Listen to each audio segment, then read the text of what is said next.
Okay, I promised an update on the BRZ and here it is. I've done what I usually do best and bought another vehicle. And only that in this case there might be some madness to this method. The BRZ is still in the shop. The replacement engine I sourced for it is having issues with the cam chain phasers, which is a little bit surprising given that it is really low mileage. And honestly, I don't want to have to deal with this and then risk, once it's all repaired, that I blow it up again the next time I put it on the track. So I got something that was more built for track use.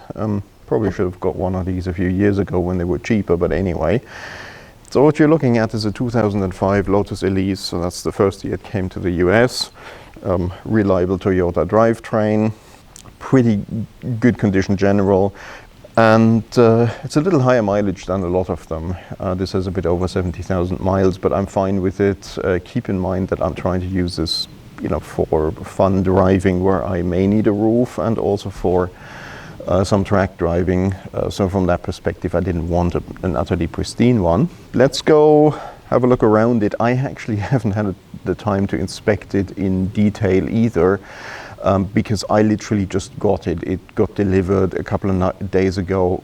I haven't had a chance to look at it in more detail in what counts for daylight at the moment. But anyway, let's have a look around it, see what we see what I see for the first time when I'm having a look at this.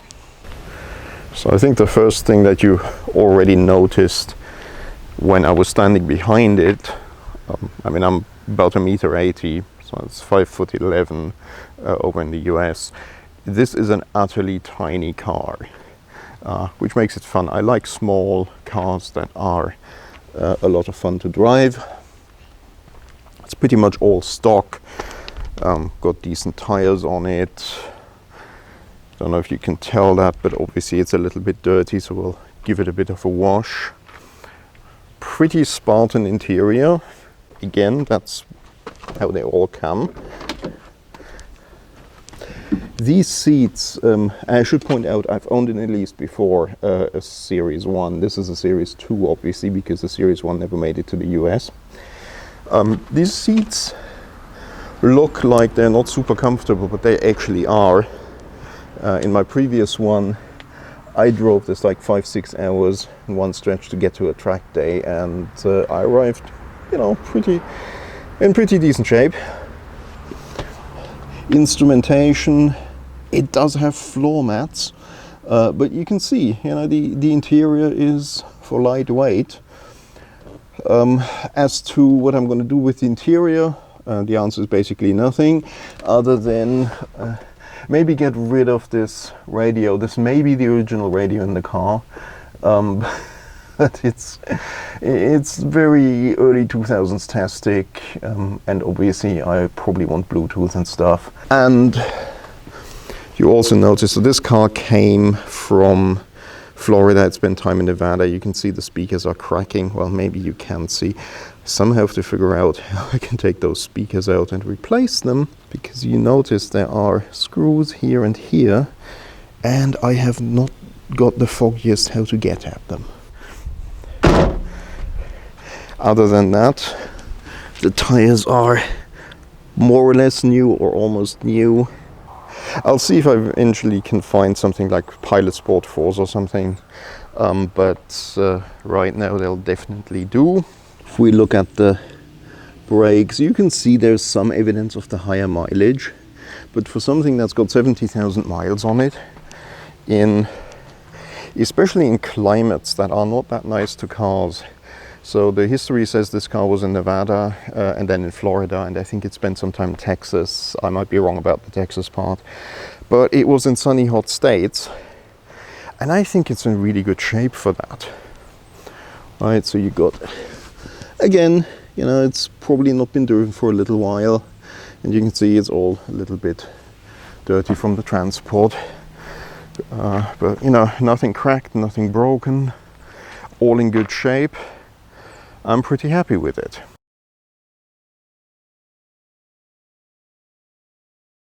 So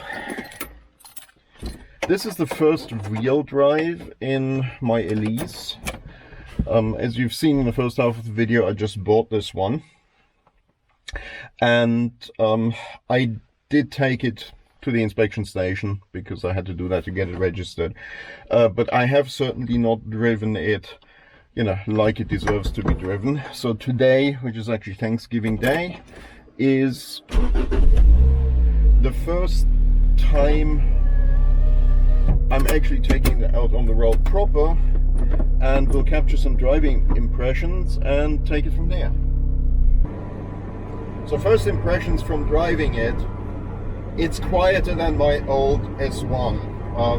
The S1 was notorious that even at speeds like I'm doing 35-40 at the moment, you pretty much had to wear earplugs to drive it for any meaningful distance.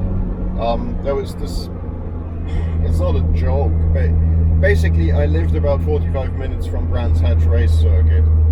In order to take the Lotus there, I would have to wear earplugs, otherwise I'd ride there half deaf. This one's better when it comes to noise.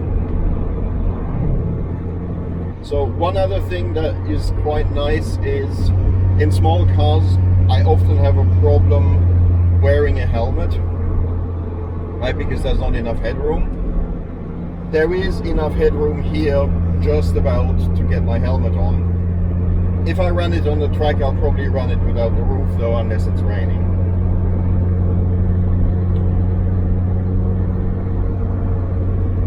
Steering feel is extraordinary.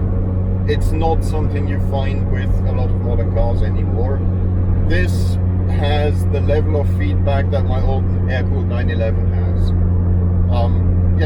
Basically, if you drive over a cigarette butt, you can figure out what the brand of the cigarette was.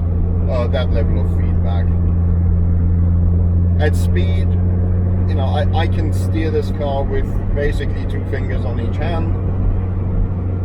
Obviously, no power-assisted steering, which is why it's got this great steering feel. So, when maneuvering it around, it takes a little bit more effort. Keyword being a little bit more.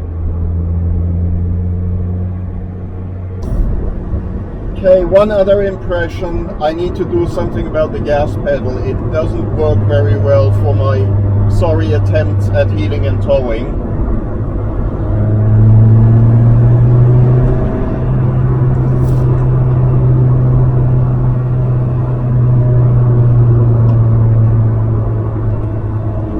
Either that or I'm not hitting the brakes hard enough.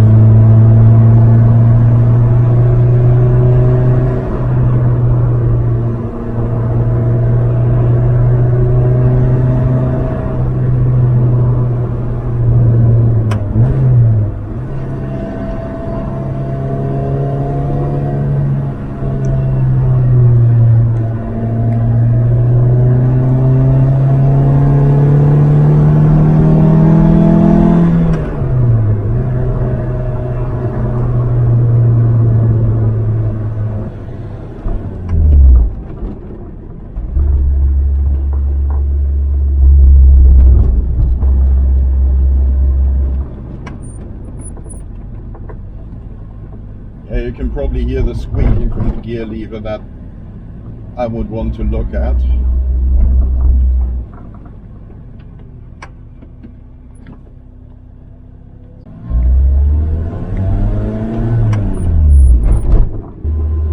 So the squeaking seems to be mostly with shifts between first and second gear, but still something to look at. Because knowing myself, this is going to drive me nuts over time.